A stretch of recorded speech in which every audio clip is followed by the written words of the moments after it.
So this is it, the last top 10 shootout of 2013, a critical moment in the championship. And remember, we want you to tell us, who do you reckon's going to win out of the top 4? Let's focus now on David Reynolds, the Bottle 04, first man out in the one-lap dash. 3 pole positions so far for 2013 and a breakthrough win. He's generated the heat through the tyres on the warm-up lap. He takes on turn 1. That's where Garth Tander found the wall in qualifying, and Reynolds is away. Running down Kevin Coombs Avenue here, 230 kilometres an hour into the turn 2 chicane complex. Got to take a pile of speed out of it here. Big moment for David. He only just recovered that. So it launched off the curb, flicked into a bouncing oversteer, and that has burnt the best part of half to 3/4 of a second out of his lap time. Now what he's got to do is settle down and still get back on with a tidy job, because time still matters. Those that follow can make mistakes as well, and if you drop your head now and miss the opportunity to complete the lap, you could end up being 10th, where you might have been able to buy a better position nonetheless. You're battling for front grip. Couldn't get it turned there at turn 8 either. He was about 1.1 seconds away from the best sector time at that point, so he's a long way away now. It didn't stop then either at Dawn Fraser Avenue. You can see it hanging on the rear brake into the left-hander at turn 9. So I don't think the tyres have come up enough. We talk about this a lot. I'd be starting the lap earlier so that I've got an understanding of what level of grip is beneath you. Even if it's not what you want it to be, understand what it is. So Davey lights it up with 2 corners remaining. Let's see what the number is, and it's a shocker. 1 minute 30.3. He'll be disappointed with that. So that's over 2 seconds slower than his qualifying lap to get into the top 10. Pick up the first chicane, we'll see where we end up. Nathaniel Osborne on the radio straight away. So this is where it launched up onto 2 wheels. You can see the opposite lock being applied to the steering right now. So he's winding the lock into it to catch it. Slides all the way up onto the exit curb. This is turn 2, about to arrive at 3. Sideways, here it is from on board. Bash, crash, launch, slide, damn it. Davies on the line, Neil Crompton. Hey mate, that didn't look too pretty down at the turn 2 chicane. Tell us your story. No mate, it was horrible as yeah, I don't know what to say. We changed the car from qualifying and it wasn't as good as qualifying. So yeah, we'll learn. We'll tune up for the race. You'll be right. Thanks, mate. So next out is Jonathan Webb, Team Techno, Darrell Lee. 1 race win next to his name in the V8 Supercar Championship. It came at this circuit. And he needs this weekend, because it's been a rough trot. Oh, and he's hit the wall straight away. There's no grip out there. The temperature's come up since qualifying, so it's been a bit of time since the cars last ran. So indication straight away that they may be asking more than is available out there at the moment. So 2 guys in 2 consecutive laps have been caught out. And that's still a long way away from the second time that we saw in qualifying. Yeah, basically a second. Yeah, 33.8 was the best that we... Correction, 33.9 was the best we saw in qualifying. What a pity. Just knocks the wind out of your sails straight away at the start of the lap. If not, doing some damage as well. I reckon even on the good laps you suck breath. Just watching cars go around there at turn 8, every time they go through there I hold my breath. This is that roller coaster ride under brakes into turn 9. It's very unsettling in the car. He's wide at 9. He had to make a much bigger right-hand turn then into turn 10. 2 green boxes, of course, because of the slow lap time for David. He had a really good run at Texas, the Circuit of the Americas mid-year, but since then he's only featured once in the top 10 in the qualifying session. It's really got away from him. So 1:29.6 for Jono Webb. Of course, it's faster than Davey Reynolds. There's Steve. And we wish Jono and his wife Kobe all the best as they prepare to welcome a little Webb into the world. He would have had to reset the throttle on that one. Yeah. Ouch. And once you get out there, you just have a look again. You just see how dirty it is. It actually gets to the gutter. So you're already grip limited, the car's sliding, and then the grip when you get out wider is worse. So it sort of tends to lead you in there a bit like a magnet to that fence. This is a great run from Tony D'Alberto. He was up here with us commentating for the Aussie racing cars in between qualifying and this shootout. He's very relaxed, and so he should be, because he's delivered some pretty handy qualifying efforts this season, including his career best. His dad, Al, where he qualified on the front row, if you remember, at Winton. So single car team, they're out there punching with the big guys, and let's see if Tony can make this one stick. He had that awkward incident in 2011 round at the bus stop here where he made heavy contact with the wall, but as you point out, Matt, he's had some strong qualifying performances. 7th on the Saturday here last year. Alfa Gomma on the car this weekend, flying the Italian flag. It's the parent company for Highflex, his sponsor. Good job. That was very nice. Nice work. And a little bit of speculation regarding the future of this team for 2014 at the moment as they try and put together their program. Nice late braking into this second turn 2, 3, 4 complex. And a good job to be the fastest of all the Walkinshaw cars. So if you think about it, he's in the same garage as the HRT cars, and he's the highest placed car of that group. So a little bit up, not very much, on Jonathan Webb. Flows the car nicely here, Cropper. We were saying before, the real nuances of this racetrack, he likes it, doesn't he? Jonathan Webb goes well here, so does Tony. For whatever reason, they like the layout, they drive the car well here, and they've probably punched above their weight in terms of that result. Well, if you go back to the Gold Coast race, the first race, he qualified 4th and finished 4th there, so very similar in terms of circuit width and bumps and the characteristics of the track itself. So he feels pretty much at home at this kind of track. Mark's point's an interesting one because there are some places where inexplicably different drivers just click with them, and conversely there are some other places where they just can't get it together at all. Tony looks good here to complete this lap, nice and tidy. What sort of a number can he punch here? And it's turned out to be a 29.8 P2 behind Jonathan Webb. So that's 3 down, 7 to go. Coming up after the break, the man who is 3rd in the championship. Can Mark Winterbottom find pole position here as the shootout continues on 7?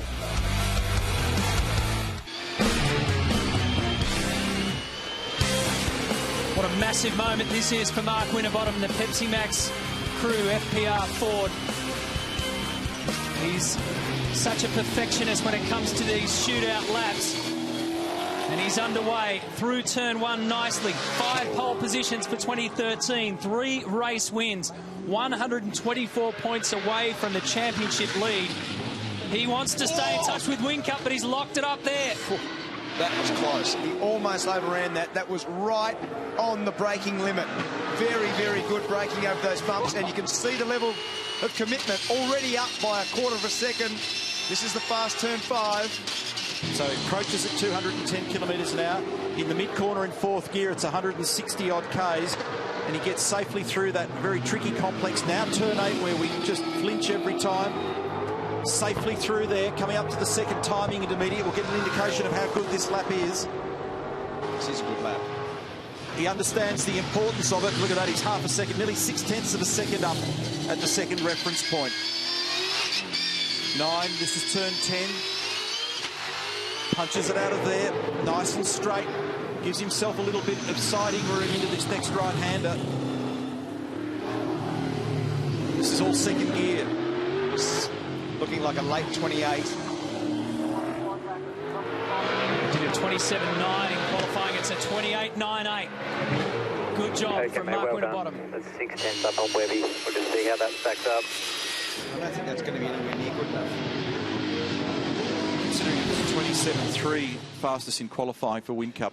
That's very deep under brakes. Very good driving. Rear wheels were locked on the slide, gathered it up. Very, very good. Hey, Mark Scaife, that was a big moment in the braking area into turn 2, mate. Yeah, felt like a rally car. She starts backing in. So if it looked big on TV, you multiply it by 10. Exactly. The little muscle downstairs starts going like that. So. Thanks for the description. Thanks for the description, Frosty. Best of luck in the race. And guys, just to the right there, that man in the tan-coloured shirt is Tim Cindric. He's the president of Penske Racing Operations. Those of you that follow motor racing, and he's talking with Rusty French, co-owner of the team. Tim's been around in the American motor racing scene for a long time. He's been heading up Roger Penske's operations in NASCAR and IndyCar for a very long period. Incredibly successful. 15 Indy 500 winners. filling their shelves with the trophies that those guys have got. We'll talk more about that later because I want to focus on the Jason Bright lap, but that's been a big story this weekend. Aaron Noonan made mention of Tim's presence in the paddock earlier. So Brighty's away 4 poles this year and 2 wins next to his name. Lean trot over the last couple of weeks, though. High aerial shot here of that chicane through turns 2, 3 and 4. That was where car 5 came in deep and heavy. So he's 3/10 adrift of Winterbottom.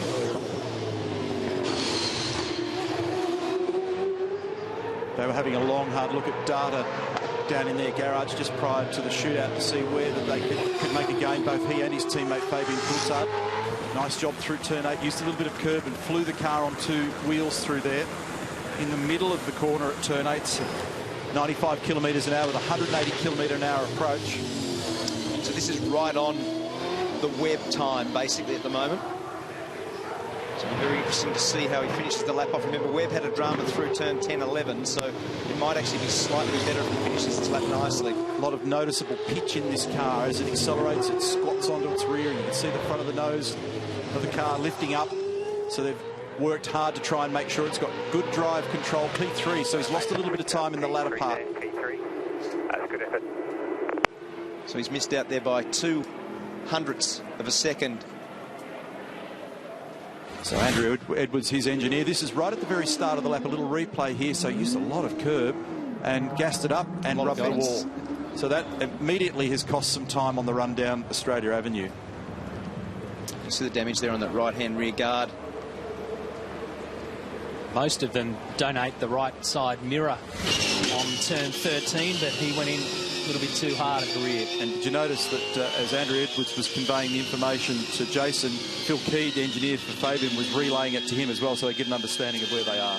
So take a look at the numbers for Craig Lowndes, now 39 years of age, done more than 500 races, won 94 of them. But his last championship was 14 years ago, 1999.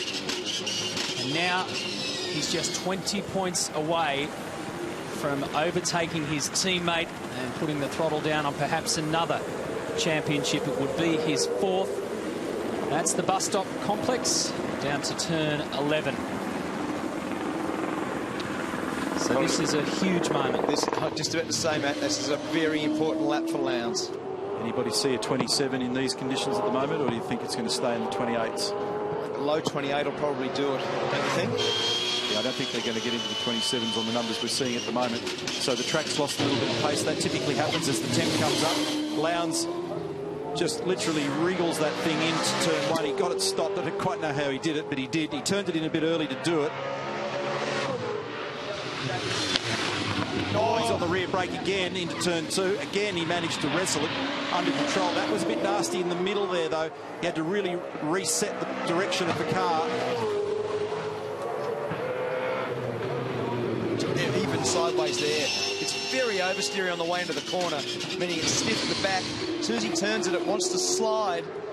He's got great car control. We've seen some of that car control shown off again this year. As Matty said, in contention for the first time in 14 years.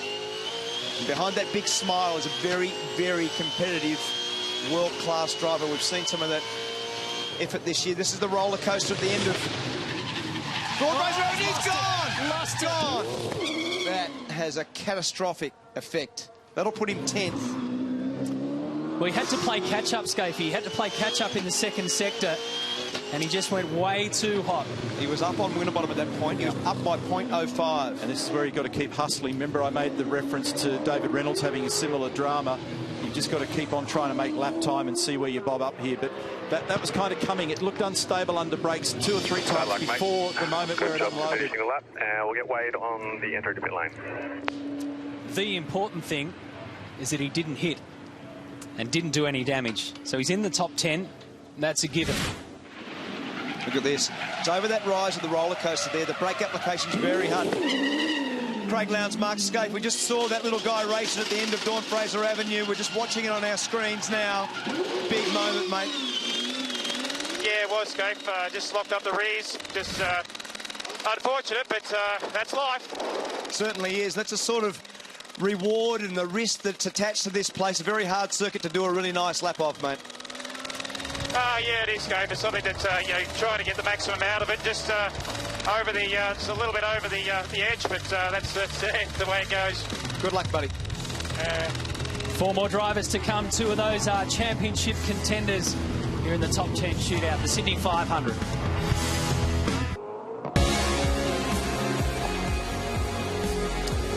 Fabian Coulthard, the 4th last man out in this top 10 shootout that's been dramatic. It is headed by Mark Winterbottom, 128.98. We've seen Jono Webb go, Jason Bright, Tony D'Alberto, David Reynolds and Craig Lowndes, who's currently in 6th. And let's see what the Lockwood Commodore has through this back chicane. Nice and smooth. So Winterbottom can only be 5th now. So he's actually come up 2 spots. Yep. So worst case scenario, that's a big slide for Fabian. Started this season without a pole position next to his name, and he's racked up 3 race wins as well. So it's been a good year for Fabian Coulthard. It's been pretty rock solid. And his rookie win. This is down. So this is going to be in the realm of Webb and Bright. His teammate and Jonathan Webb. A little bit down there. He's too narrow from 10 to 11. Under a 10th of a second. 0.07 is the difference in the second sector. Car doesn't look that settled either, does it? Green tyres might be a failure, Neil. Everyone's gone on green tyres. You might have been better on roaded tyres for this one. You can hear the tyre chattering in the background. So position 4 then for him, and that's a 129.7. That looks like pretty diabolical out the track there, mate. Phil Keed. It's a very good comment, actually. Position for me? Number 4, Fabian. He was asking for that was the wicked slide. So again, Mark Winterbottom grabs another spot. So that means Will Davison is the next man out. And hats off to the gang at Pepsi Max Sport Performance Racing to turn this car around between qualifying. Remember the last time you saw it, it scattered all over the road like a Meccano set. They've taken it back into the pit paddock area, put it back together, and there he is taking his place in the shootout. So that's big pressure and a big response from that crew. Yeah, heavy front end damage. Went down and had a look at it. Tim Edwards said, you know, we throw enough guys at it, we'll get it fixed, no dramas. As Mark Winterbottom, who's currently on top of this list. James Small next to him. And so Will, who is showing really good, consistent pace throughout the qualifying session. And no down at FPR that they need to find more pace because they know that Whincup is quick today. Sounded like Will started the lap in first gear, but then it hit the rev limiter on the shift between first and second. And I understand such was the scramble to get this car done and just out there. They didn't have time to put the finesse into the final touches on the car, making sure that they had the what we call the toes right and just align the steering and the simple little things, just the finishing touches on the job. But he's doing a nice, determined job out there at the moment. And the fact that he's out there is something of a miracle. Slightly down on his teammate to the first sector.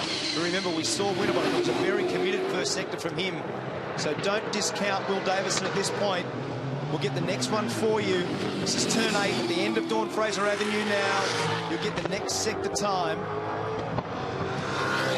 He's been really effective at this place. He's one of the guys that clicks with this location. There it is. Back-to-back poles in 2011 and a win on Sunday here last year. So he's not overawed by the concrete barriers. He's not daunted by the track surface and the bumps. The gentleman up in the top right-hand corner of the screen is Robert Van Gisbergen, Shane's dad, Steve Webb alongside Techno Autosports. So Jonathan Webb at the moment is position 2. Will Davison's trying to spoil the party. Yeah, defensive bump there. That was a wild, wild release out at turn 13 and P4 there, mate, P4. 29.69. So, again, Winterbottom has come forward. Really come forward. So Lowndes is the one that's taken the hit in this process. Now Will Davison's on the line. Will Matty White here. 4th is a good slot to be in, especially after what happened at the back end of qualifying. Hey guys, yeah, no, I'm not happy, but Yeah, the guys did a great job fixing the car after I stuffed it in the wall. So, yeah, it's good to have the car out here, but I must say I'm not happy with that. Give us a brief on the circuit. How's it playing? Yeah, there's not much grip out there at the moment. We knew that watching the other guys. I softened the rear bar a bit to try and anticipate, but just didn't have any grip, so that's that. All right, mate, your final weekend at FPR. Enjoy. Good luck. Yeah, we'll have a crack in the race. Cheers, guys. Shane Van Gisbergen, the Flying Kiwi. I reckon he's the guy to beat in this. When the grip level's low, he drives it really well. We see him all the time in the wet. He uses a lot of rear brake, which means that you get the turning done early, which means you sort of slide the car to the, give him the now slide to the fence, but he is always very, very committed. To double DNF, did not finish for him in 2012. Whacked the medical car, as we saw earlier in the day, in V8 Extra. But his street circuit commitment is undoubted. Clipsal 500 in a green box in the first sector.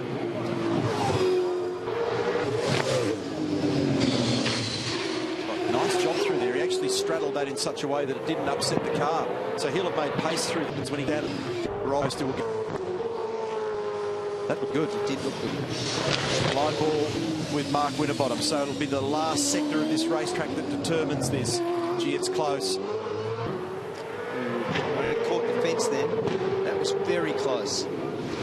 He's yet to qualify on the front row of the grid at this circuit. He already had 3 poles in 2013. His teammate Jono Webb is currently in second, so it's a good one for Techno Autosports. And Shane Van Gisbergen does a 1:29.1 to slot in behind Winterbottom. You'll have a chat when you get back. And dislodge John Webb from front row. James, the last man car. This is about the sliding. And along the kindly, he got into the grip, draws it in there. It's knocked some pace out of that up the run from 1-2. So Winterbottom again grabs one more position. In top 10, 7th. He's going to end up on the throw here. He's on Frosty watch now, mate.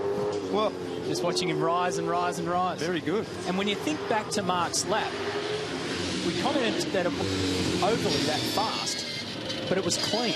There was only one hiccup down that back chicane, but he drove it like the walls weren't there. I think they're all grappling with the conditions at the moment. Be curious to see how this guy responds. The other thing to bear in mind, twilight race, there'll be a huge temp in the surface of the racetrack when they race. That'll change the conditions again, so be careful you don't tune to the wrong thing and tune to this lap and not anything. So if you ask anybody how to win a championship, they will always respond by saying you win races. And Jamie Wink's done that this year. He's won 10 races. He's at 12 pole position. This is the one that matters. He's so accurate with the car like that. That braking area there at the end of Australia Avenue is 260 kilometres an hour. Pulls it up, got it turned, was absolutely millimetre perfect. Big slide now. That will have cost him a little bit of time. That could let Frosty off the hook. Very, very close. He not only was it sliding, he was actually seeing his wheel spinning. You can see opposite lock as he was trying to catch it. And you wouldn't often associate the word ugly with the Red Bull #1 comment, but and we're riding on board and actually see what it sounded like and looked like and no doubt felt like for Jamie Whincup. This will be the telling marker. The second timing intermediate down here. Oh, just. It's a cigarette paper in it. So it's the last third of the lap. Can Whincup get this job? He's been the guy to chase this year for Poldens. This is a mega moment for both Frosty and his rival. Roland Dane, breathe. Out of turn 11, around turn 12, the final turn. Winterbottom sweating on the monitor. Whincup takes it wide, and does he get the time? He does. Pole position for Whincup, the championship leader. Nice job, brother. Nice job, P1. But he will have Mark Winterbottom, his key rival, right next to him in the twilight race this afternoon. What a job from both of them. Winterbottom came into this qualifying session. He pops out of the top 10 shootout second, and that's the moment that could have spelled the end for Jamie Whincup, but he held on to it. He's on the line. Congratulations, Jamie. That was a pretty wild old ride, but you stuck through. Yeah, thanks, Matty. Hey, I owe it to the guys. Fantastic car. Not my best lap I've ever done, but as I say, great car. Happy to be on pole. Hey, Jamie, Mark Skate, that was a big slide coming out of turn 3, mate. Well done. Very, very good lap. Yeah, got a little bit wide over the curb, Scapey.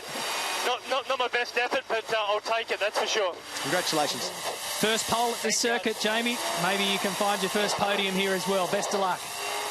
Thank you. Cheers. Payday this afternoon. Thanks, boys. Hey, Mark Winterbottom, congratulations. Front row of the grid, exactly where you want to be. Yeah, it was a pretty hairy little lap there. The car was moving around a lot and, you're obviously trying to push hard. But, yeah, Jamie was quick in some spots there and just got the better of us. So, front row, I went from 7th to 2nd, so we made improvements. But what a good little battle this is going to be now. Can you jump him off the line? They've actually been pretty good. About 6 months ago, I'd say absolutely. But lately, they've been quite good. So we'll see. It's a long race, obviously. I want to try and lead and put some pressure on him. And, yeah, I've just got to drive pretty hard here and see what happens. But if I can beat him off the line, it'll help a bit. Although I've got 888 cars all around me with the Techno boys. And, first, third and fourth are all 888 cars. So probably need to get clear of them before the meat and the sandwich is me. And I may get... yeah, you don't want to be the meat anyway, so I want to try and get in front and get away. Twilight race, we look forward to it. Well done, Frosty. Thanks, mate. He's up for a fight this weekend. The reigning Bathurst champion will be alongside the 4-time series champion Jamie Whincup at the front row of the grid. Great effort from Shane Van Gisbergen and Jonathan Webb from Team Techno to lock out the second row. Bryden Will Davison, Fabian Coulthard, Tony Dalbert. Look at Craig Lowndes, second in the championship, but he's going to have to start the Twilight race from 10th. You're watching the Sydney 500 on 7 Sports. Stick around, more to come.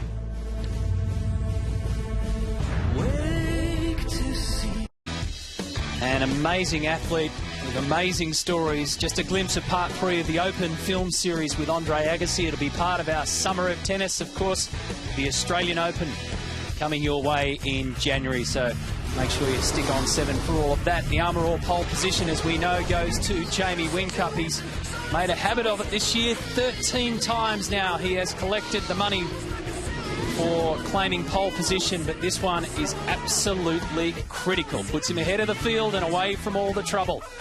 And $2.5 grand. Let's check in with Mark Larkham.